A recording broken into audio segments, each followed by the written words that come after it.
adelante, ¿sí? Juan, el Evangelio de Juan, capítulo 5, versículo 1 en adelante. Dice así de esta manera: aquellos que pueden hacerlo los invito a ponerse de pie. Dice así el texto. Dice que después de estas cosas había una fiesta de los judíos y subió Jesús a Jerusalén. Y hay en Jerusalén, cerca de la puerta de las ovejas, un estanque llamado en hebreo Betesda, el cual tiene 5 pórticos. En estos yacía una multitud de enfermos, ciegos, cojos y paralíticos, que esperaban el movimiento del agua, porque un ángel descendía de tiempo en tiempo al estanque y agitaba el agua, y el primero que descendía al estanque después del movimiento del agua quedaba sano, y de cualquier enfermedad que tuviese. Y había allí un hombre que hacía 38 años que estaba enfermo. Cuando Jesús lo vio acostado, supo que llevaba ya mucho tiempo así, le dijo: ¿quieres ser sano? Señor, le respondió el enfermo, no tengo quien me meta en el estanque cuando se agita el agua, y entre tanto que yo voy, otro desciende antes que yo. Jesús le dijo: levántate, toma tu lecho y anda. Y al instante el hombre fue sanado y tomó su lecho y anduvo, y era día de reposo aquel día. Entonces los judíos dijeron a aquel que había sido sanado: es día de reposo, no te es lícito llevar tu lecho. Y le respondió: el que me sanó, él mismo me dijo: toma tu lecho y anda. Entonces le preguntaron: ¿quién es el que te dijo toma tu lecho y anda? Y el que había sido sanado no sabía quién fuese, porque Jesús se había apartado de la gente que estaba en aquel lugar. Después le halló Jesús en el templo y le dijo: mira, has sido sanado, no peques más, para que no te venga alguna cosa peor.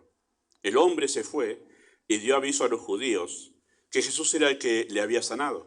Por esta causa los judíos perseguían a Jesús y procuraban matarle, porque hacía estas cosas en el día de reposo. Si usted mira el contexto, interesante la razón por la cual querían matar, realmente lo querían matar, había un complot para matarlo, porque hacía estas cosas. ¿Qué cosas era? Hacer el bien. ¿Ha notado cómo es el corazón humano, no? De malvado. Estaba haciendo bien y lo querían matar. Bueno, porque hacía estas cosas en el día de reposo. Verso 17. Jesús les respondió: mi Padre hasta ahora trabaja y yo trabajo. Por esto los judíos aún más procuraban matarle, porque no solo quebrantaba el día de reposo, sino que también decía que Dios era su propio Padre, haciéndose igual a Dios. Respondió entonces Jesús y les dijo, y ahí viene el contexto de las palabras que vamos a estar mirando en un momento. Jesús respondiéndole justamente a esos judíos que eran realmente los líderes religiosos que le estaban acusando de una gran falta para ellos, según ellos. De cierto os digo, no puede el Hijo hacer nada por sí mismo, sino lo que ve hacer al Padre. Porque todo lo que el Padre hace también lo hace el Hijo igualmente. Porque el Padre ama al Hijo y le muestra todas las cosas que Él hace, y mayores obras que ésta le mostrará, de modo que vosotros os maravilléis.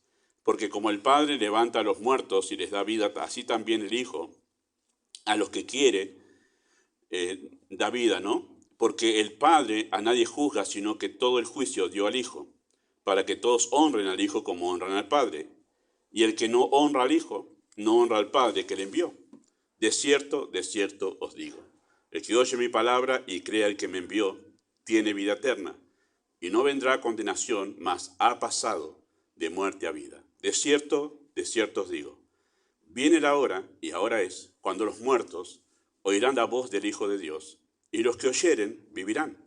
Porque como el Padre tiene vida en sí mismo, así también ha dado al Hijo tener vida en sí mismo, y también le dio autoridad a hacer juicio, por cuanto es el Hijo del Hombre. No os maravilléis de esto, porque vendrá la hora cuando todos los que estén en el sepulcro oirán su voz, y los que hicieren lo bueno saldrán a la resurrección de vida, y los que hicieron lo malo a la resurrección de condenación. Oramos. Amado Padre Celestial, confiamos en la obra de tu Espíritu y el poder de tu palabra para hablar más allá de lo que hemos de decir en este momento. Solo tú puedes hablar al corazón. Nosotros hablamos al oído natural, pero tú puedes hablar a lo más profundo del alma. Y esperamos que así sea en esta mañana y tú confrontes nuestros corazones con esta verdad. Deseamos ver almas pasar de muerte a vida como Cristo lo dijo. Si oramos así en esta mañana en el nombre de Jesús. Amén. Muy bien, pueden tomar asiento. Muchas gracias. Bueno, si usted nota en esos versículos 24 hasta el versículo 29 está concentrado la parte que yo voy a enseñar, pero solo voy a enseñar 2 versículos. Se habla de 2 resurrecciones ahí. La primera es una resurrección del alma, por eso el título del mensaje es la resurrección del alma. Y la otra parte, versículo 27 hasta el final, se habla de una resurrección que es la resurrección del cuerpo. Son 2 momentos diferentes, ¿sí? No voy a hablar de esa otra por cuestión de tiempo. Me da solamente el tiempo para hablar de la resurrección del alma, que considero que para un día que nosotros celebramos la resurrección de Cristo, en manera particular, abordar un texto donde se habla de la resurrección del alma me parece oportuno, o por lo menos lo tenía en mi corazón cuando estaba pensando en qué enseñar en esta mañana. ¿Sí? Vamos a hablar de una, si bien el título es el título que yo puse, las 2 resurrecciones, pero vamos a hablar de una en esta mañana.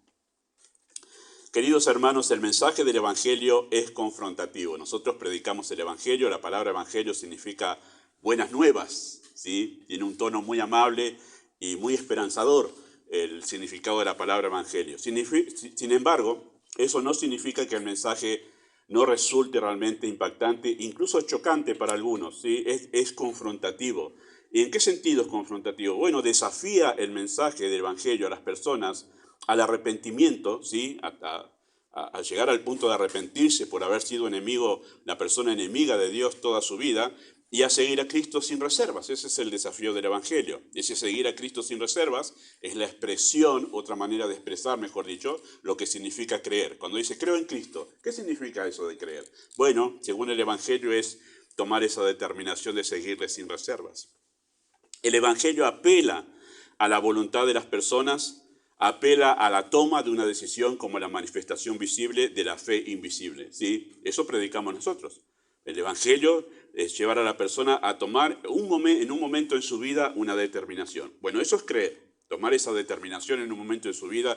Quiero seguir a Cristo, no quiero más con la vida que estaba llevando ahora quiero ser del Señor. Bueno, expréselo de la manera que quiera expresarlo, pero eso es creer, eso es tener fe, ¿sí? Y no es un mero asentimiento verbal creer en Dios, ¿sí? Es la determinación de dejar un estilo de vida y adoptar uno nuevo. Uno nuevo en el que Dios es lo más importante, ¿sí? Si nosotros salimos al barrio o a cualquier lugar a preguntar a la gente si cree en Dios, la mayoría va a decir sí. Y es esa la fe de la que se está hablando acá, de que yo creo que Dios existe y creo que Dios es bueno y creo... Bueno, no es esa la fe de la que se está hablando aquí en la Escritura, y no es de la que habla el Evangelio. No es un mero asentimiento verbal, sino una determinación. Decido realmente seguir a Cristo, ¿sí?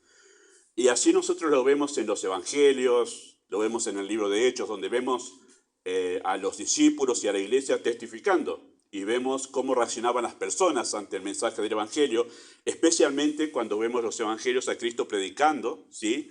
Anunciando a las personas. Vemos cuando los desafiaba, ellos respondían no con un mero asentimiento verbal. Sí, creo, sí, yo te acepto. Y listo, no. Por ejemplo, simplemente voy a dar 2 ejemplos de los más conocidos, ¿sí? Hay muchos más aparte de esto. En Lucas 5, si usted se acuerda de ese pasaje, Cristo está llamando a Mateo. Mateo se convirtió después en uno de los apóstoles. El Señor lo hizo apóstol, ¿no? Pero cuando lo llama Mateo, Mateo era un publicano. Un publicano era un recaudador de impuestos en el Imperio Romano. Era judío que trabajaba para el Imperio, recaudaba impuestos. Ellos iban con una mesita, con un banquito, se ponían en la plaza y ahí ya sabían que los ciudadanos tenían que venir para pagar el impuesto para el Imperio. Bueno, mientras estaba haciendo su trabajo, Mateo, el Señor, le dijo, sígueme. Y es interesante cómo lo relata Lucas, porque él dice, dejándolo todo, se levantó y le siguió. Eso es fe. Dejándolo todo, arrepentimiento, se levantó, determinación, y le siguió. Un cambio rotundo en su vida. Y me agrada la manera tan simple que los evangelistas relatan esos momentos, porque nosotros lo vemos de manera mecánica, pero seguramente hubo un intercambio de palabras más abundante que las que nosotros vemos aquí entre Cristo y Mateo. Pero destaca lo importante de ese momento, que es que Cristo le dijo, sígueme. Y Mateo, dejándolo todo, se levantó y le siguió. Y hablamos de las riquezas que tenía, porque eso significaba su entrada económica allí. En Marcos o en Mateo 4, ¿sí?, se habla del llamado de Pedro, de Jacobo, de Juan, de Andrés, ¿sí?, que eran todos pescadores estos. Dos pares de hermanos tenemos allí, ¿sí? Pedro, Andrés y Jacobo y Juan, ¿sí? Eran pescadores ellos, y Cristo también pasó en ese momento predicando en el mar. En Lucas 5 se relata con más detalle el momento en que llamó a Pedro. Pero el asunto es que el llamado a los pescadores aquí también fue el mismo. Pasando por allí les dijo, síganme. Y el relato de Mateo dice que dejando sus redes y las barcas, le siguieron. Eso es creer, es una determinación de dejar algo para seguir a Cristo. Dejar un estilo de vida para seguir a Cristo. Dejando las redes, le siguieron. Así que nosotros cuando vamos al relato de los evangelios y de Hechos, y vemos la predicación del evangelio, y vemos gente respondiendo a esa predicación del evangelio, no vemos gente haciendo un mero asentimiento verbal. Vemos gente tomando decisiones de fe, determinaciones de voy a hacer esto, voy a hacer lo otro, ¿sí? No era mero asentimiento verbal. No encontramos nunca en los evangelios ni en los Hechos eso que se hizo tan popular el siglo pasado. Bueno, te voy a contar 4 puntos del Evangelio. ¿Los entendés? Sí, los entiendo. Bueno, ahora que los entendés, mira, repetí conmigo esta oración. Y la persona cerraba los ojos, mayormente, repetía lo que la persona evangelista le estaba diciendo. Dice, bueno, si lo hiciste de corazón, sos salvo. Claro, es un mero asentimiento verbal, repitiendo cosas, ¿verdad? Como un ritual, ¿verdad? Bueno, eso no es salvación. De ninguna manera. Muchos han sido salvos muy a pesar de eso, en realidad. El Señor los ha salvado. En algunos casos fue la gracia de Dios que los ha llevado a la salvación muy a pesar de ese mecanismo que no está en la Biblia. Pero lo que vemos en la Biblia son personas tomando determinaciones y decisiones de fe de cambiar. ¿Sí? Eso vemos. Y lo interesante es que Cristo nunca suavizó el desafío del Evangelio. Como diciendo, no, wow, es tremendo esto, que vos cambies completamente tu estilo de vida para adoptar otro, y es muy tajante. En el siglo pasado hubo una tendencia que fue la teología liberal, que dijeron, bueno, esto es mucho para las personas. Claro que es mucho para las personas. Vamos a hacer algo más suave para que no se nos espanten y no se nos vayan de las iglesias, porque es demasiado compromiso. Bueno, y suavizaron, ¿no? Y en lugar de confrontar a las personas a que tomen una determinación seria ante la realidad de la eternidad, lo que le dijeron, no, hacer la oración, después si cambias de vida, no hay ningún problema, con la oración te alcanza, con eso tenés la llave para entrar al cielo. Un engaño total, ¿no? Porque la persona sigue caminando al infierno, es una maldad eso. Engañarle con algo que no es verdad y que se vaya camino al infierno es una gran maldad eso. Pero lo hicieron así, con el propósito de tener más gente en su iglesia. Y nosotros no hacemos eso. Bueno, no nos preocupa eso, lo que nos preocupa es la eternidad de las personas, su relación con Dios, ¿verdad? Así que Cristo nunca suavizó el desafío. Y Cristo nunca consintió con el mero asentimiento verbal como una manifestación de fe verdadera. Cuando alguien se acercaba y le decía, Señor, Señor, bueno, un momento, estás haciendo una manifestación verbal de que yo soy tu Señor y que vos sos mi siervo. Bueno, pero él dijo en Mateo 7:21, no todo el que me dice, Señor, Señor, entrará en el reino de los cielos, sino el que hace la voluntad, el que toma una determinación de cambiar, ¿sí?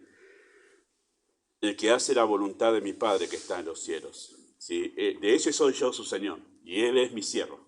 Esa es la idea allí. Así que Cristo nunca se dejó engañar por mero asentimiento verbal de las personas, ¿eh? En Juan capítulo 2 hubo una Pascua, que él estuvo en 2 Pascuas, ¿sí? Durante su ministerio, y en una de la primera fue que él estuvo, dice que muchos viendo los milagros que hacía Cristo en Jerusalén, dice que creyeron en él al finalizar capítulo 2. Y en el relato de Juan, el evangelista, al final pone, pero Cristo no se fiaba de ellos. ¿Qué quiere decir que no se fiaba? Que por más que dijesen que creían, Cristo dice, no, porque él conocía a todos, dice la Escritura. Y el capítulo 3 empieza con uno de esos que se había maravillado de sus milagros. Uno de esos tantos que se había maravillado de sus milagros es el que aparece en capítulo 3, el llamado Nicodemo.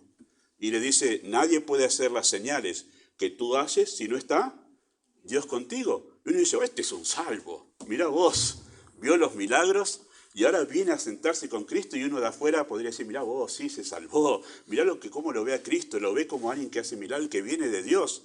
Pero ¿qué le dijo Cristo a Nicodemo? Si no naces de nuevo, no podés entrar en el reino de Dios. Era un doctor de la ley, era una eminencia en Israel, Nicodemo. Pero Cristo le dice, vos necesitas nacer de nuevo porque vos estás perdido. Cristo nunca tomó una expresión verbal sencillamente como una seguridad de que la persona es salvada, ¿sí? Eso nunca lo hizo. Queridos hermanos, se espera que las personas, como una evidencia de fe verdadera, tomen una determinación radical de aceptar a Cristo como su Señor y Salvador. Toda persona necesita en realidad creer en Cristo como su Señor y Salvador para ser salvada. Toda persona necesita dar este primer paso de fe, rindiendo su voluntad para vivir en obediencia a Dios. Toda persona necesita llegar al momento de decir, como el apóstol Pablo dijo cuando fue salvado, Señor, ¿qué quieres que yo haga? Por ejemplo, ¿no? Llegar a esa disposición. Y ahí decimos, ahí sí puede haber realmente una fe verdadera. Ahora tiene esa disposición. Alguien que perseguía para matarlos y encarcelar a los creyentes, de repente el Señor los salva, le cambia el corazón y de repente, de manera instantánea, dice, Señor, ¿qué quieres que yo haga? Eso sí que es un cambio, ¿verdad? Ahora, queridos hermanos, el decidir por Cristo, queridos hermanos, esto que acabo de enfatizar, el tomar esa determinación por Cristo es solo un aspecto de la obra de salvación.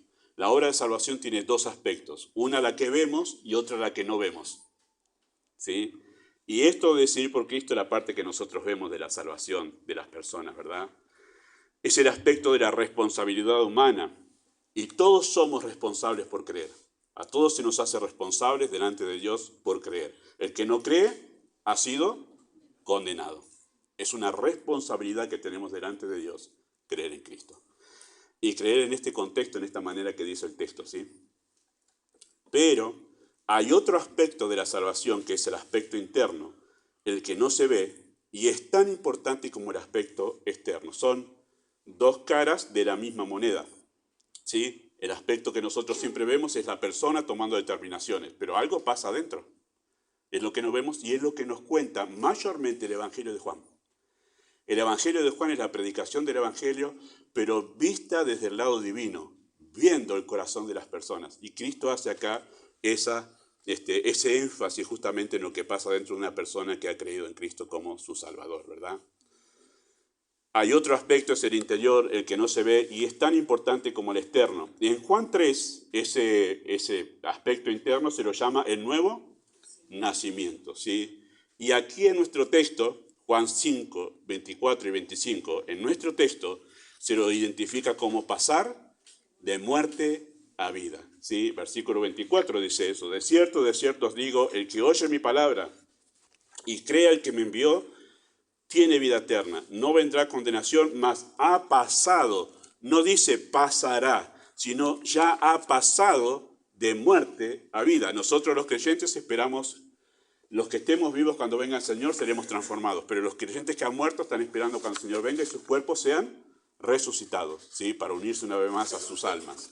Bueno, pero acá dice que ya ha pasado, es algo que ya ha sucedido en aquellos que han creído en Cristo como su Salvador, ha pasado de muerte a vida. Bueno, si alguien ha pasado de muerte a vida, significa que ha resucitado. Sencillamente eso. Por eso he puesto a mi texto la resurrección del alma. Pasar de muerte a vida es resucitar, ¿sí? El que pasa de muerte a vida ha resucitado. Y de eso, queridos hermanos, se trata nuestro pasaje, de la resurrección del alma. Los versículos más abajo es la resurrección del cuerpo, que pasará en el futuro. Pero esto que está aquí es la resurrección del alma, ¿sí? Y Cristo la conecta, la resurrección del alma, de manera directa con la determinación de creer. Por eso he dicho que son dos caras de la misma moneda, porque Cristo conecta las dos cosas en el mismo evento.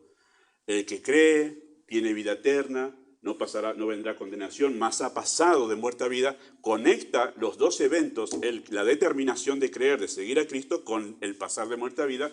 son los dos eventos, las dos caras del mismo evento. Eso significa que Cristo está hablando del aspecto externo y del aspecto interno de la salvación que suceden en el mismo instante. ¿Sí? De eso se trata lo que Cristo está haciendo aquí. Creer, queridos hermanos, y resucitar son dos realidades de un mismo evento que llamamos nosotros la salvación. Sí, la salvación. Por eso el versículo 24, que es tan conocido, muchos lo tienen memorizado ese versículo, ¿verdad? Versículo 24, ve la salvación desde el lado externo y humano. Pero versículo 25, ve la salvación desde el lado interior, lo que pasa adentro, y también desde el lado divino. Son dos aspectos de un mismo evento. Por eso el tema, queridos hermanos, en esta mañana, a la luz de este pasaje, es este. La salvación consiste en la resurrección del alma. Cuando el Señor te salva, tú resucitas adentro. Se produce dentro tuyo una resurrección. Surge la vida de la muerte. Y eso vamos a hablar en esta mañana con la ayuda del Señor a la luz de lo que enseña el pasaje. Sí. Vamos a responder en esta mañana 3 preguntas para poder exponer esa verdad que está en el texto. Sí. La primera es ¿por qué? ¿Por qué es necesaria la resurrección del alma? ¿Por qué es necesaria la resurrección del alma? Y seguramente ustedes que son lectores de la Biblia y que quizás son creyentes ya lo responden enseguida. ¿Por qué es necesaria la resurrección del alma?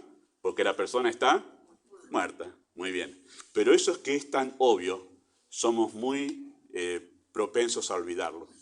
A olvidar que las personas están muertas en sus almas. ¿Sí? Las personas sin Cristo, queridos hermanos, están espiritualmente muertas. Y eso todo. Y nosotros que conocemos al Señor, antes de conocer al Señor, también estábamos en esta condición. Es la condición de todo ser humano, ¿sí? La resurrección, queridos hermanos, es una condición que únicamente puede darse en los que han estado muertos. Si hablamos de resurrección es porque la persona estaba muerta. No se puede dar en otra situación la resurrección. La persona, implícitamente ya sabemos que si resucitó, estaba muerta. Y esa es la condición de toda persona sin Cristo, ¿sí? Así que si al creer en Cristo pasamos de muerte a vida, significa que antes de conocerlo estábamos muertos, como dice la Escritura. ¿Por qué? ¿Por qué sin Cristo están todos muertos en sus almas? ¿Por qué todo ser humano está muerto en su alma sin Cristo? Bueno, porque la desobediencia de los primeros seres humanos, esto es Adán y Eva, trajo como consecuencia la muerte, y eso pasó a todo el género humano. Eso estamos estudiando y viendo en los sábados en consejería. El texto dice así, de Génesis capítulo 2, recordando aquel momento y aquella desobediencia que dio lugar a que entrase la muerte en el género humano. ¿Sí? Dice así el texto, Génesis 2, 16, 17, y mandó Jehová Dios al hombre, diciendo, de todo árbol del huerto podrás comer, mas del árbol de la ciencia del bien y del mal no comerás, porque del día que de él comieres, ciertamente morirás. Satanás enseguida en capítulo 3 le hizo pensar a Eva, le dijo, no vas a morir, es muy exagerado Dios, es tan grave el asunto que lo desobedezca. Bueno, la muerte entró a partir de esa desobediencia que vino después que Dios les advirtió, no coman, no me desobedezcan, porque la consecuencia de la desobediencia a Dios, el Ser Supremo, es muerte. Uno dice, qué grave, sí, porque nosotros no vemos la desobediencia del pecado como Dios la ve. Ese es el asunto. Pero para Dios la desobediencia es tan grave que trae como consecuencia la muerte. ¿Sí?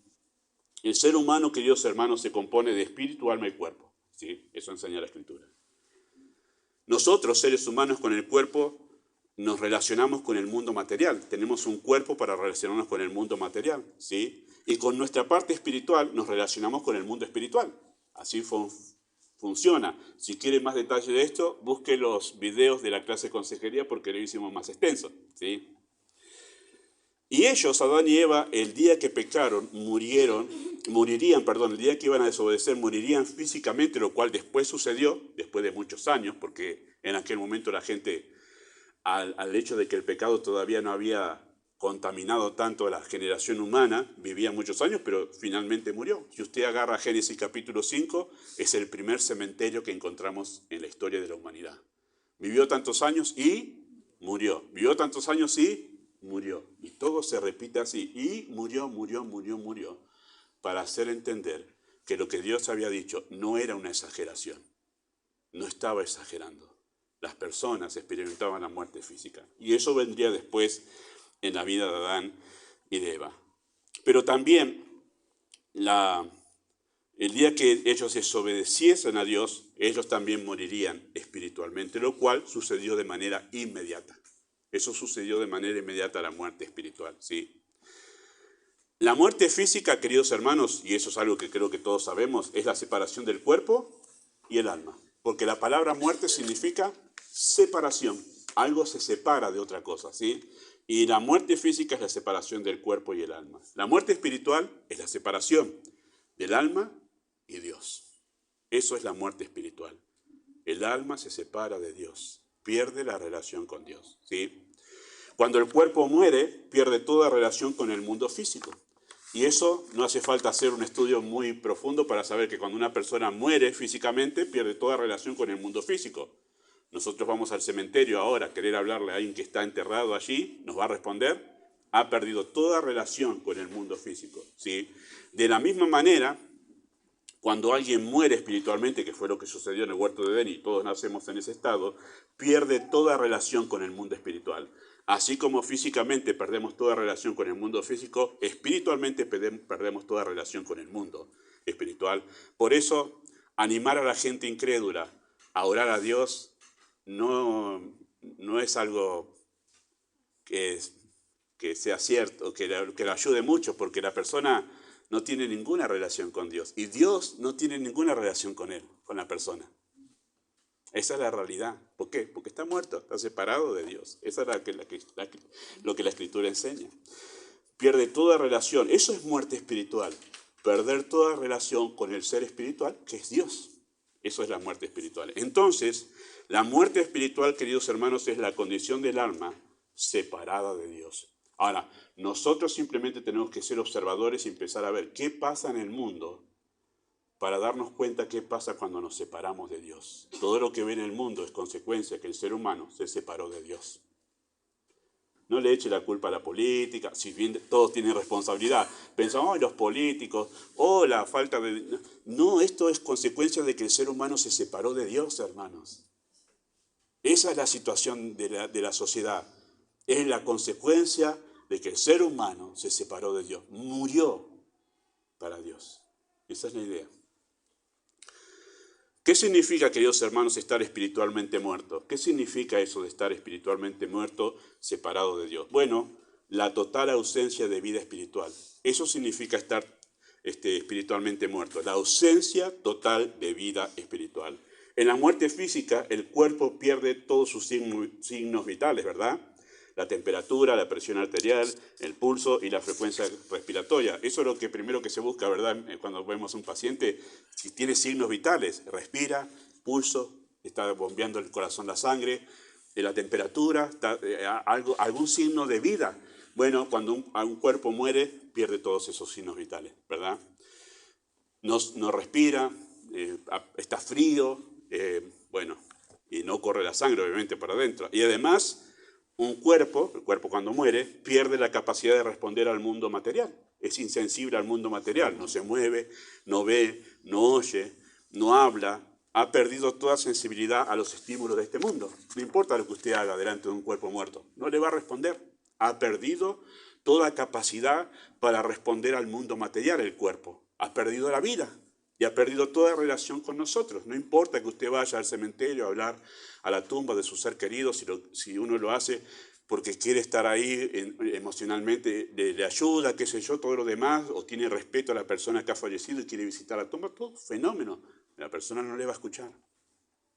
Su cuerpo ha perdido toda relación con el mundo material, es insensible a todo lo que sucede a su alrededor. Eso es muerte física.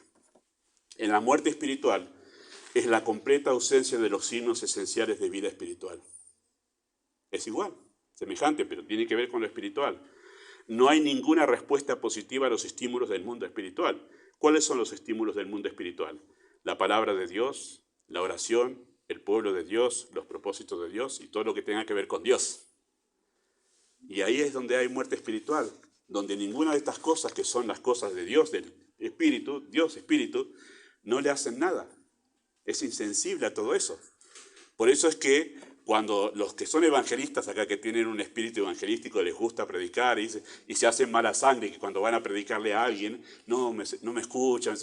¿Y qué esperas que una persona muerta haga? Es como ir yo al cementerio y quiero hablar con algún ser querido que quedó en el cementerio, vuelvo a mi casa y le digo a mi esposa, che, le digo, le hablé y no me contestó. Mi esposa me dice, ¿qué quieres si estás muerto? No te va a contestar. Y hermanos, entonces lo más lógico que las personas que no tienen a Cristo no respondan al mensaje del Evangelio, no les interese, sean insensibles y ni fu ni fa. ¿Por qué? Porque están muertos. Han perdido toda posibilidad y capacidad para responder a lo espiritual.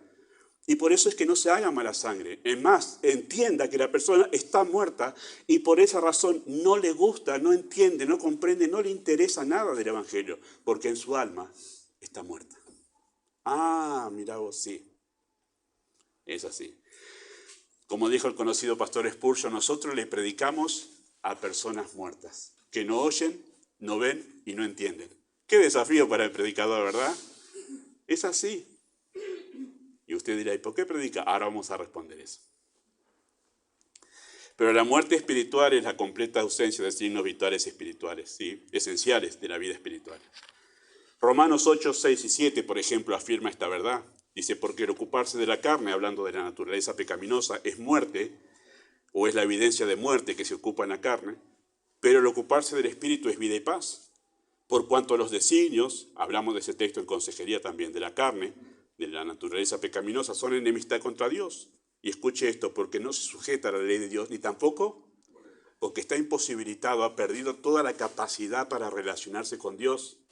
Y no puede, está imposibilitado. Y por eso es tan, lo he dicho muchas veces de este púlpito, lo voy a decir otra vez, es tan peligroso tratar de forzar a alguien que no tiene vida espiritual a tratar de vivir como un espiritual. Es como que yo saque un cadáver del cementerio y lo quiera sentar en mi mesa y lo arregle un poquito para que crea yo que está vivo. Y yo le agarre la cuchara y le meta en la boca para fingir que tiene vida. No tiene. Y forzar a alguien que no tiene vida espiritual a tratar de ser espiritual es una necedad, es estar arrastrando un cuerpo muerto por todos lados. La completa ausencia de vida espiritual los hace incapaces a todos aquellos que están sin Cristo de responder por sus propios medios. Eso es una frase teológica fundamental. Los hace incapaces de responder por sus propios medios a Dios. Eso es muerte espiritual. ¿Por qué esta persona que profesa querer en Cristo no obedece como uno ve en la Biblia, no le interesa estar en las reuniones, pero dice que es creyente? Y lo más probable, muy probable, 80, 90%, póngale, no me quiero arriesgar al 100% porque hay casos muy particulares, pero es probable que esté muerto, que no sea creyente y está engañado. Y por eso es que anda como un muerto que no me gusta nada de esto, pero alguien lo está forzando allí. Si alguien está físicamente muerto, no responde a los estímulos del mundo físico. Y si alguien está espiritualmente muerto, no responde a los estímulos del mundo espiritual. Yo simplemente voy a decir esto, que es mi experiencia pastoral y una maravillosa experiencia pastoral. De saber que acá, por ejemplo, sé que hay personas que están muertas espiritualmente, que las tenemos cada domingo, personas muertas espiritualmente. Y uno puede ver esa reacción, esa evidencia de su muerte espiritual en el poco interés en las cosas espirituales. Pero ¿qué es lo maravilloso de tener el ministerio pastoral? Es que después, cuando el Señor los resucita, hay un cambio abrupto. De no interesarles nada a empezar a interesarse apasionadamente por las cosas espirituales. ¿Qué pasó? Resucitó. La vida fue despertada dentro de ese corazón. Y eso es una de las maravillosas experiencias de mi ministerio pastoral, porque me gozo en ver cómo Dios resucita muertos. Si una persona muerta espiritualmente no desea escuchar la palabra, no desea orar, no gusta de la comunión con las personas espirituales, es insensible a las realidades de Dios, y podríamos sumar muchas cosas más allí, pero creo que eso hace notar claramente de incluso examinarnos a nosotros mismos. ¿No estaré muerto a la luz de todo esto? Y yo pensaba que en realidad tenía que ver con organizar mi vida, con que hay otras cosas que están siendo un obstáculo para seguir a Cristo, que quizás son los problemas míos. ¿Y no será que estoy muerto en realidad y por eso no hay pasión por Dios? ¿No será eso? Bueno, ayuda mucho a examinarnos nuestros corazones, ¿verdad? La persona sin Cristo no está enferma, hermanos. Este también ha sido un problema del evangelismo. Está enfermo, le llevamos el remedio del evangelio y se lo dejamos ahí. Ahora la decisión es de él, que agarre y se tome el remedio para salir. Bueno, mire, si usted está enfermo y su esposo, su esposa, su papá o su mamá le trae el remedio, se lo deja a la mesita y a las 8 tomate el remedio. La persona agarra y lo toma. Pero si está muerto, usted le pone el remedio en la mesita y ¿cuándo lo va a tomar? No están enfermas las personas, hermanos. Si bien a veces se compara el pecado con una enfermedad en el efecto que tiene. Pero la realidad del alma es que está muerta, no tiene medios para poder agarrar el remedio. Y es como a veces decimos, le tira un salvavidas Dios a alguien que se está ahogando. Pero si se está ahogando, quiere decir que todavía está vivo y puede agarrar el salvavidas. Pero está muerto. ¿Cómo agarra el salvavidas un muerto? El evangelismo a veces parece, bien intencionado, parece como que se ajusta, pero no es la realidad de las personas, hermano. No puede tomar ese salvavidas porque está muerto espiritualmente. Así que no necesita el ser humano un remedio para la enfermedad. Necesita vida. Necesita ser resucitado. Eso es la salvación. La salvación no es un remedio para una enfermedad. La salvación es vida para resucitar muertos. Eso es la salvación. Y eso debemos cambiarlo en nuestra mente y en nuestro evangelismo. ¿Sí? Además, queridos hermanos, de la ausencia total de vida espiritual, la muerte espiritual significa el deterioro moral del ser. ¿Sí? Así como el cuerpo entra en descomposición cuando se separa del alma, así nuestra alma entra en deterioro moral por causa del pecado. Todos sabemos, hermanos, no hay que ahondar mucho sobre eso, que cuando la persona muere, su alma deja el cuerpo, ¿sí? El cuerpo empieza a descomponerse a las horas y a los 4 o 5 días. Es más, cuando Lázaro murió y Cristo quiso que sacasen la piedra, la hermana de Lázaro le dijo, 4 días ya hiede, ya se está descomponiendo, ¿sí? El deterioro del cuerpo porque la muerte se hace evidente. En la muerte espiritual se hace evidente el deterioro que el pecado hace en el sentido moral. Escuchen cómo dice Pablo explicando la muerte espiritual en este sentido moral. Capítulo 2 de Efesios, versículo 1 al 3.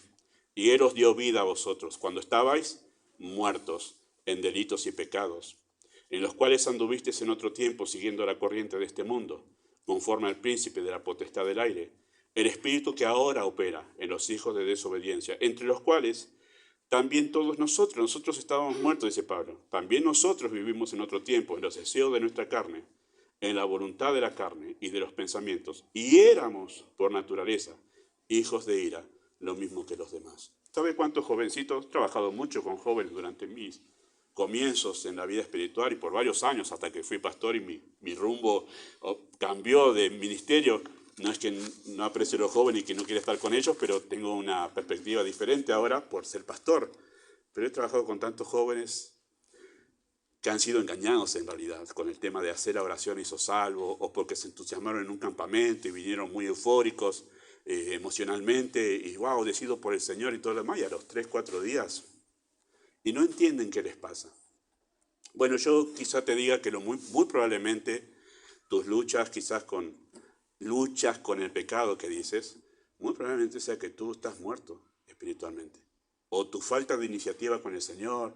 Sí, yo sé, pero ya voy a tomar esa decisión de afirmarme, de ser más fiel. Quizás estás muerto. Y lo que no tienes es vida y el Señor te tiene que resucitar. Créame que los ejemplos, no voy a abundar eso hoy, pero los ejemplos que vemos en la Biblia no eran personas que se convertían y decían, Pablo, ya me voy a comprometer. No, vemos la carta a los tesalonicenses, dice, ¿cómo os convertiste de los ídolos a Dios? Yo he visto el cambio abrupto en ustedes. No fue que ustedes dijeron, bueno, de a poquito vamos a comprometernos. No, fue un cambio abrupto. La vida cuando se manifiesta, no hay manera de pararla cuando la vida inicia. Eso es vida espiritual, esa pasión por el Señor. Si no la tienes, revisa tu corazón.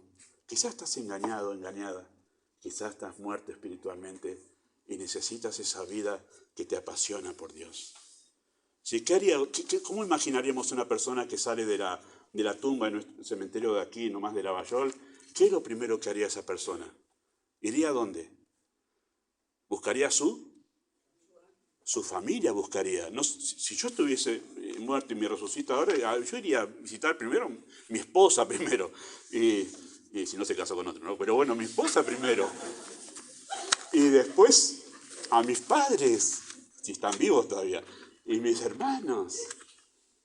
¿Qué hace una persona que nació espiritualmente? ¿A quién busca? A su familia. No hay que andar forzándola a venir a la iglesia. Viene solo, porque ahora vive y busca a su familia. ¿Qué es la otra cosa que haría si llega a la casa? ¿Qué haría si yo llego a la casa y estuve muerto hace como un año o dos? Comería. ¿Y qué es lo que hace una persona nueva que ha nacido? Esto que antes le aburría y no lo entendía, se lo empieza a comer hoja por hoja, y lo lee y lo relee, y se desvive por escuchar la enseñanza, y dice, no, quiero aprender más, porque ahora está vivo y quiere comer. Un muerto no come. Bueno, esto que parece un poco jocoso, es tristemente la realidad de muchas personas que dicen ser salvas, ni comen porque no quieren comer, ni tampoco quieren estar con la familia de la fe. Es muy probable que esté muerto.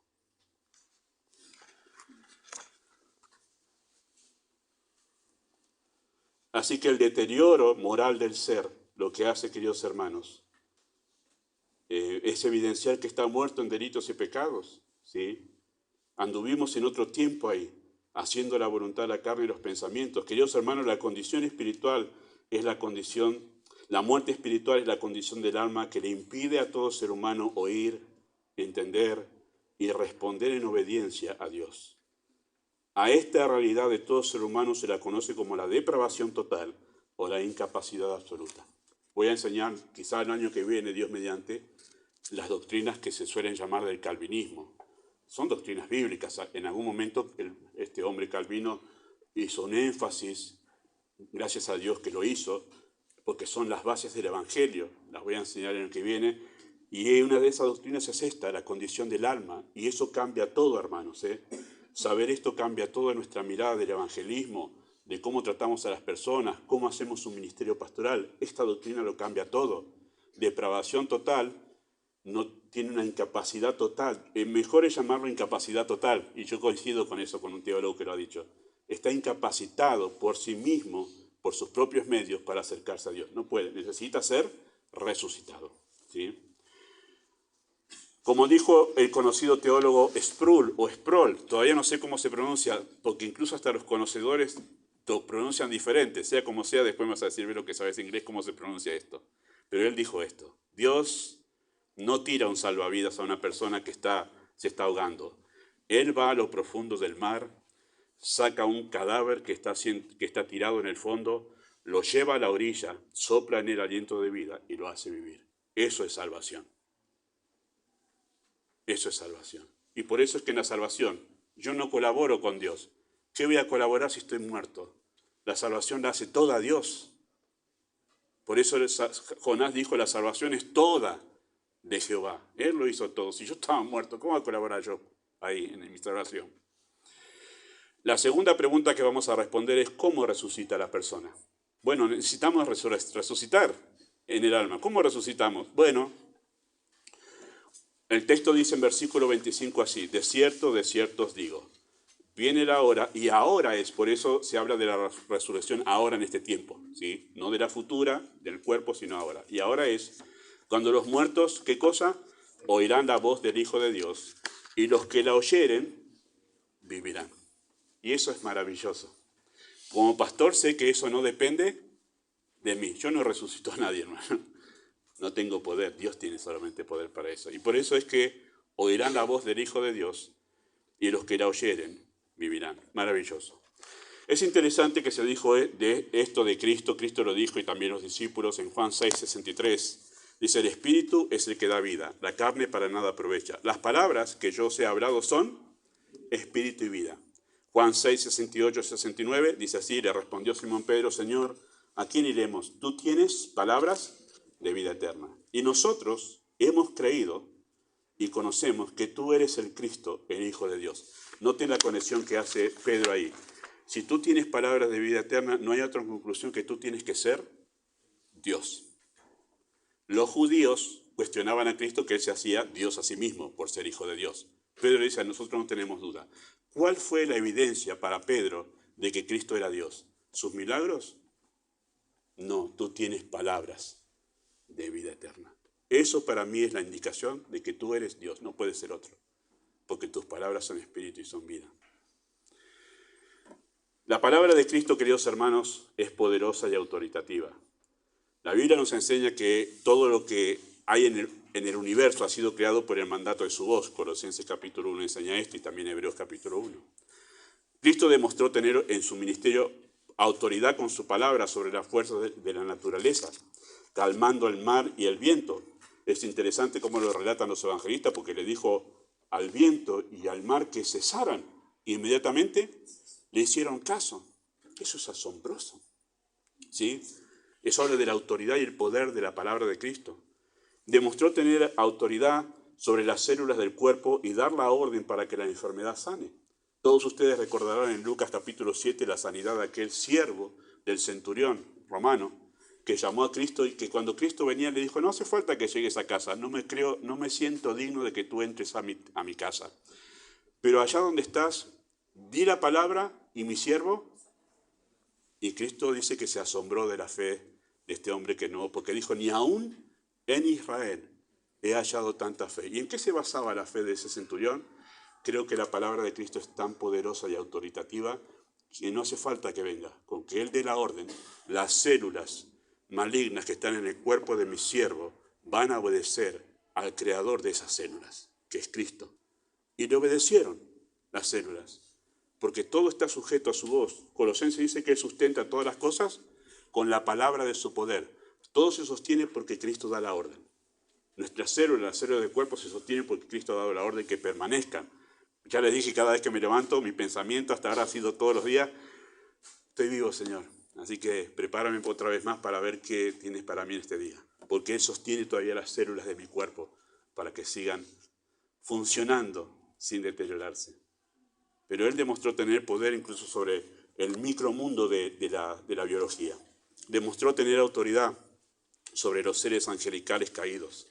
Los demonios le tenían que pedir permiso a Él para hacer tal cosa u otra. ¿Se acuerdan los que estaban tomando al endemoniado de Gadara y que Cristo le dijo que salgan y que los demonios dijeron, bueno, pero déjanos ir a aquellos cerdos? No pueden actuar sin el permiso de la autoridad de Dios. Demostró también tener autoridad sobre la muerte al resucitar a Lázaro en Juan capítulo 11. Eso es asombroso, el pasaje ese, que Lázaro ha sido resucitado, 4 días llevaba muerto, y Cristo dijo, Lázaro, ven fuera. Y el que estaba muerto, salió. Salió todo vendado, todo vendado. ¿Cómo camina alguien todo vendado? El poder de la palabra de Cristo hizo que incluso saliera de la tumba y los demás después le sacaron las vendas. Pero eso habla del poder de la palabra de Cristo, que es simplemente convencional. Los teólogos suelen decir que tuvo que decir el nombre de Lázaro, porque si él decía que resuciten, quizás se levantaban todos los muertos que estaban allí alrededor. Solo a Lázaro que resucite, solo a él quiere resucitar en este momento. Él sustenta todas las cosas con la palabra de su poder. Su voz, queridos hermanos, trasciende la muerte. Por eso habla de oirán esa voz. No es una voz cualquiera, es la voz poderosa y autoritativa de Cristo. Ahora la pregunta es, ¿y cómo oirán los muertos esa voz? ¿Acaso es algo que en algún momento, estando yo en mi cuarto, escucho una voz por ahí entre las sombras? Me dice, Gustavo. ¿Será así? No. La voz de Cristo se escucha a través del mensaje del Evangelio, ¿sí? Es la única manera en que una persona puede llegar a ser salvada. Efesios 1:13 dice, en Él también vosotros, habiendo oído la palabra de verdad, el Evangelio de vuestra salvación, y habiendo creído en Él, fuisteis sellados con el Espíritu Santo de la promesa, que sucede solamente en los que son salvados. Segunda de Tesalonicenses 2:13-14 dice así, pero también nosotros debemos dar gracias a Dios respecto a vosotros, hermanos, amados en el Señor, de que Dios os haya escogido. Ahí hay una teología profunda. Dios primero los escogió desde el principio, antes que las cosas existiesen. Y los escogió con un propósito para la salvación. Y escogió el medio mediante la santificación por el Espíritu. Y la fe, en la verdad, van a ser salvos de esa manera. De otra manera no, porque Dios ya lo determinó. Y versículo 14, a lo cual también nos llamó mediante nuestro evangelio, para alcanzar la gloria de nuestro Señor Jesucristo.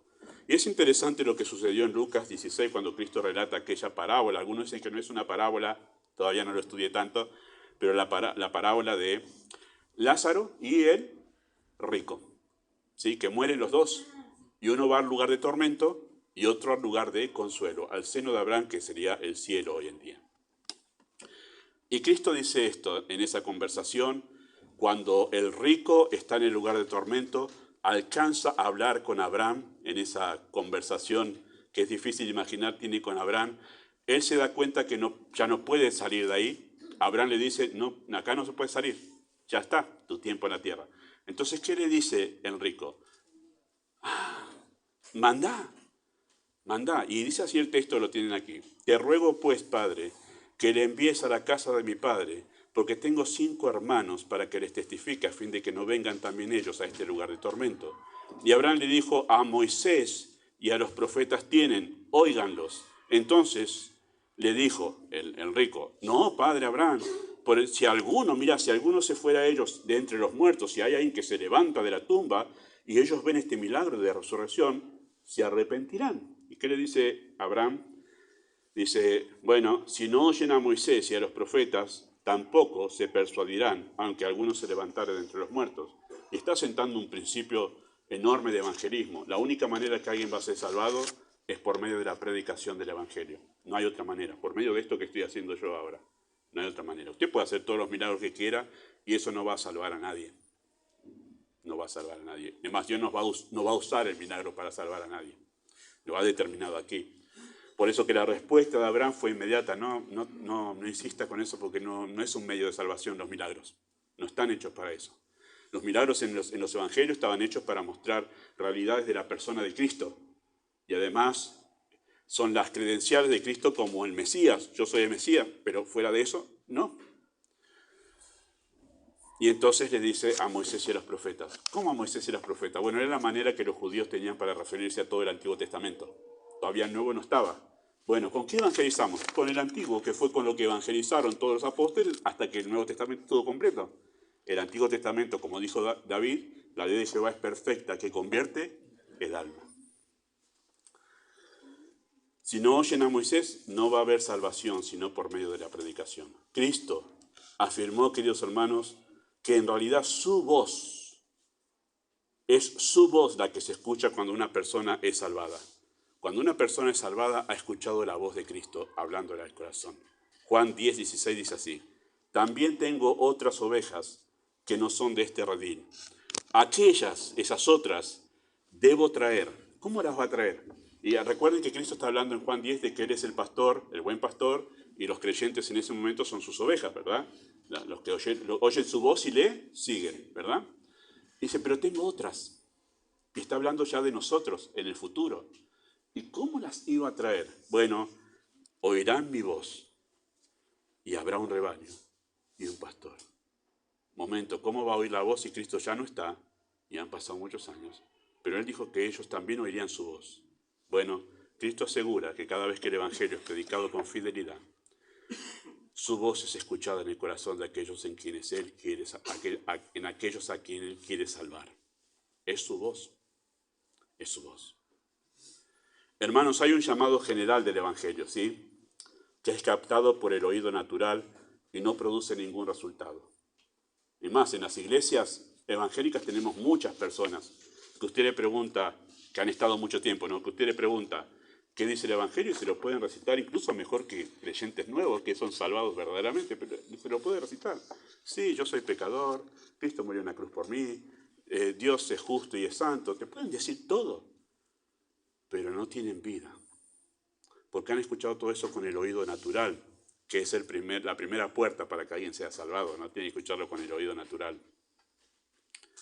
Pero hay un llamado interior particular, y eso lo hace el Espíritu, trayendo la voz de Cristo, que trasciende el oído natural, parte las coyunturas y el alma, y va a lo profundo del ser para despertar el alma de la muerte. Y es la voz de Cristo que se escucha. No lo puse aquí y ya no quería extender mucho más este punto, pero si usted va a Romanos capítulo 10, ¿se acuerda de aquel pasaje donde dice, ¿cómo irán si no hay quien les predique? ¿Sí? El texto en el original habla acerca de ese pasaje y dice, ¿cómo creerán si no hay quien les predique? Y el texto, voy a leerlo, no quiero errar, pero es un texto nomás. Quiero hacerles notar cómo la Escritura acentúa que realmente es la voz de Cristo la que tiene que escuchar a alguien para ser salvado. Dice así, ¿cómo pues invocarán a aquel en el cual no han creído? ¿Cómo creer en aquel a quien no han oído? Esa expresión que dice, ¿cómo creer en aquel de quien no han oído? Es a quien no han oído.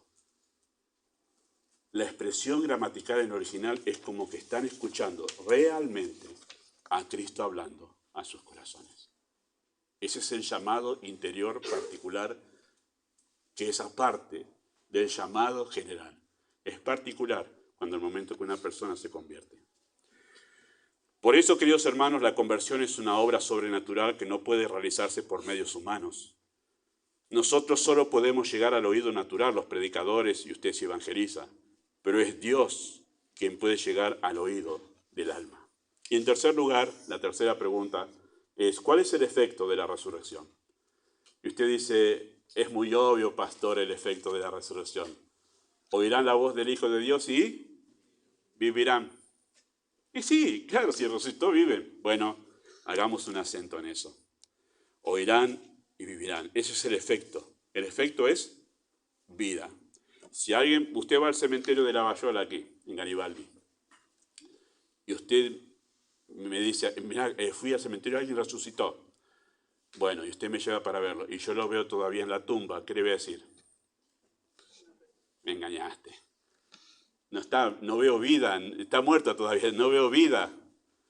Y eso que es tan obvio, nosotros somos muy ciegos para verlo en personas que nos dicen que son salvas, pero no tienen nada de vida espiritual. No se interesan por nada de lo espiritual. Es más, muestran fastidio por el pan, por el maná que cae en el desierto, como aquel grupo que andaba con el pueblo de Israel, y aunque andaba con el pueblo de Israel, caía el maná, ¿y qué querían ellos? Dame cebolla, ¿no? Este maná, no está cansado este maná, dame cebolla, las de Egipto. Es lo mismo que el alma, que no resiste escuchar la Escritura, porque en realidad en su corazón tiene las cebollas de Egipto, porque está muerto. Está muerto. Papás, padres aquí, que ustedes tienen un gran peso por la salvación de sus hijos, agarre esto que es el detector de vida espiritual en la vida de una persona. Abra la Escritura delante de sus hijos, hágale preguntas sobre la Biblia, llévelo y vea cuál es la reacción de sus hijos, especialmente si son adolescentes o jóvenes, y usted va a ver que le dicen a usted que es creyente, y va a ver si realmente están vivos. Y si no detecta nada de vida ahí, necesita ser salvado todavía. Y un joven como un grande, lo digo también, hermanos. Perdónenme esta pasión, pero hay tantas personas muertas espiritualmente en las iglesias, pero que están engañadas porque piensan que van al cielo porque son salvas y no tienen vida. No tienen vida. El efecto es vida, queridos hermanos. Así como se puede notar la diferencia entre una persona que físicamente muere y una viva, ¿sí? Usted puede notar diferente. ¿Quién está muerto y quién está vivo? Sí, los veo en el cementerio, pastor, no hace falta que... Bueno, así de clara es la diferencia entre una persona espiritualmente muerta y una viva. Pero hemos sido tan ambiguos con el tema de qué es un creyente. ¿Se acuerda que hablé de perder la identidad de creyente? Somos tan ambiguos de qué es un creyente que hoy creyente es cualquier muerto espiritualmente. Sí dijo que oró, pero está muerto, ¿no lo ves que está muerto? Tremendo es eso. El ángel, ¿se acuerdan aquel día de la resurrección? Le dijo a las mujeres que iban al sepulcro aquella mañana del primer día, ¿sí? Luego de la crucifixión, ¿por qué buscáis entre los muertos al que vive? Tú te vas a dar cuenta que alguien no está vivo porque está entre los muertos. Los vivos no están entre los muertos. Los que resucitan espiritualmente andan en el mundo espiritual.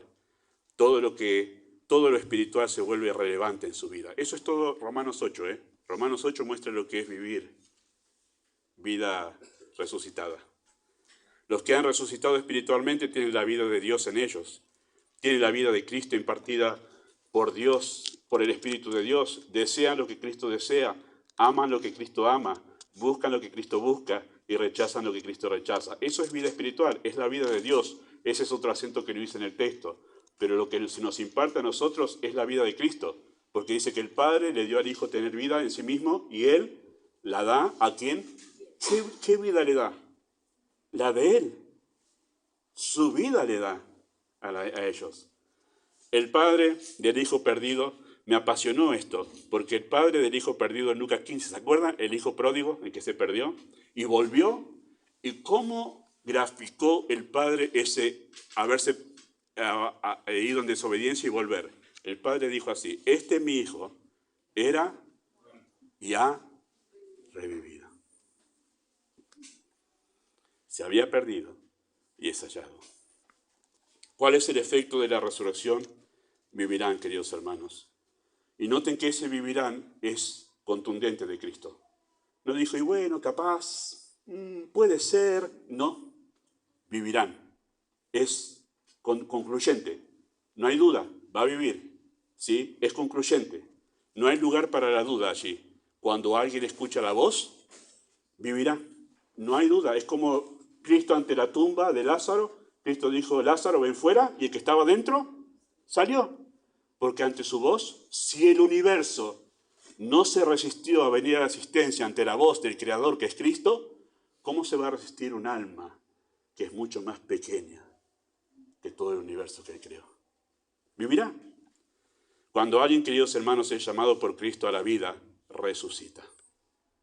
Es imposible que la vida pueda ser detenida cuando Dios le da origen.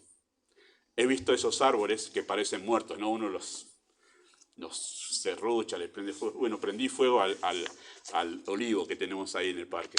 Yo dije, con este fuego que le prendí no va a crecer más. Y empiezan a salir los brotes. Ay, otra vez brote, porque no lo quiero al olivo ahí. Cuando está la vida, hermanos, brota por cualquier lado. Y he visto árboles que lo han serruchado y del medio del tronco empieza a surgir otra vez la hojita.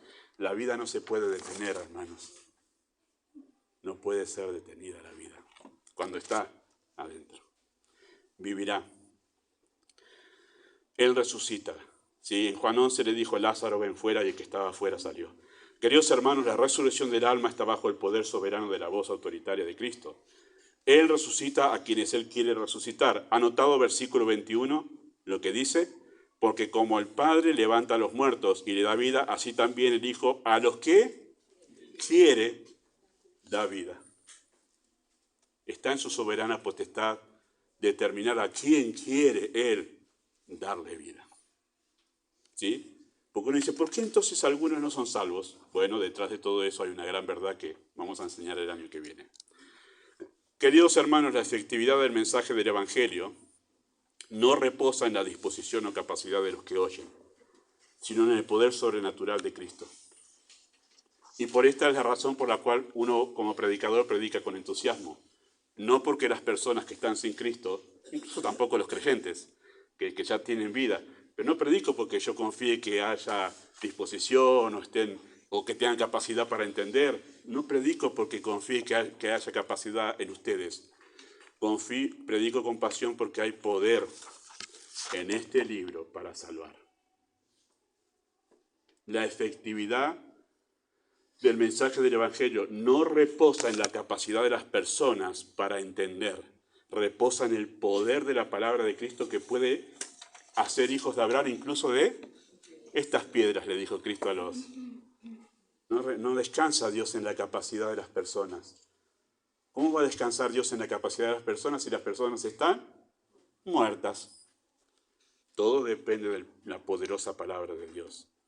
Y yo estoy seguro que cuando Dios salve aquí a los que no son salvos, eso va a pasar naturalmente. En algún momento va a decir, en un momento, este versículo que lo había escuchado, ahora lo entiendo. Y la vida surge. Y todo empieza a ser nuevo ahí. La realidad, queridos hermanos, de la resurrección nos muestra un evangelio donde la criatura depende de Dios para ser salvada, y Dios es colocado como soberano y poderoso, que obra según su voluntad sin depender de nadie ni de nada.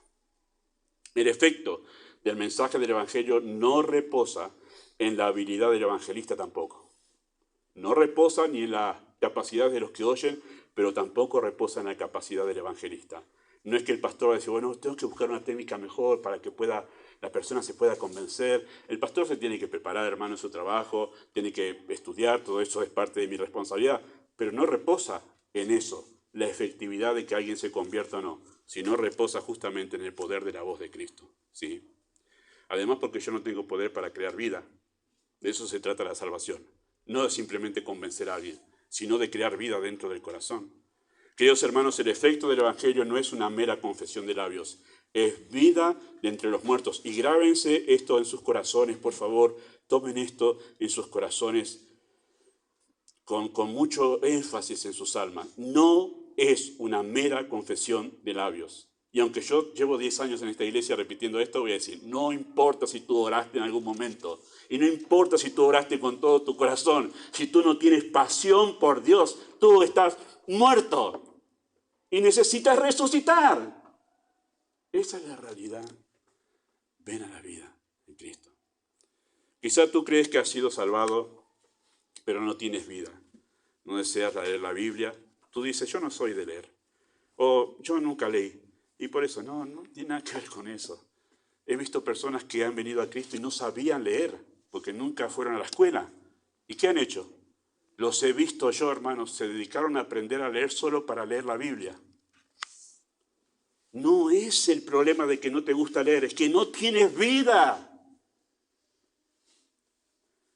No sientes ninguna motivación para orar, incluso te aburre. Tu única relación con el pueblo de Dios es para criticarlo. El culto y la predicación te son cosas extrañas.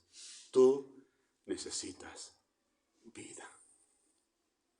Quizá estás aquí escuchando y como nunca antes, estas palabras comienzan a tener sentido para ti. Te sientes confrontado personalmente o confrontada personalmente y piensas, el predicador lo está diciendo por mí. Eso es lo primero que nos pasa cuando la vida se despierta. Es como que no existe más nadie y me está hablando a mí. ¿Por qué? Porque ya ahora es personal. Ahora escuché la voz de Cristo, hablándome el alma como nunca antes lo había escuchado. Quizá empiezas a entender lo que antes no entendías y te das cuenta de tus pecados y sientes la necesidad de ser perdonado. Es probable que estés escuchando la voz del Hijo. Si es así, arrepiéntete y decide, de ahora en más, vivir para Cristo. Si Él te llamare, me gustó esta palabra porque estaba pensando esta mañana en esto, si Él te llamare, son las palabras de Elí a Samuel, que no reconocía la voz de Dios todavía. Si Él te llamare, dirás, creo que fue una de las pocas cosas que hizo bien Elí, ¿no? Si Él te llamare, dirás, habla, Señor, porque tu siervo oye. Tremendo. Quizá Dios te está llamando hoy a que te arrepientas y realmente recibas vida verdadera. Bueno, responde con versículo 24. De cierto os digo, el que oye mi palabra y cree al que me envió, tiene vida eterna, no vendrá a condenación, mas ha pasado de muerte a vida. Amado Dios, no hay más nada que añadir. Todo lo que hay que añadir lo puedes hacer tú, confrontando los corazones que aquí no son salvos.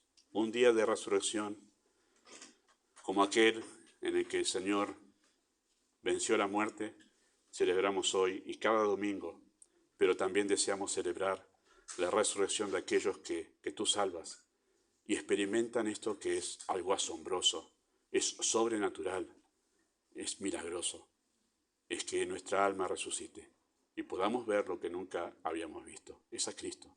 Pedimos esto en el nombre de Jesús. Amén.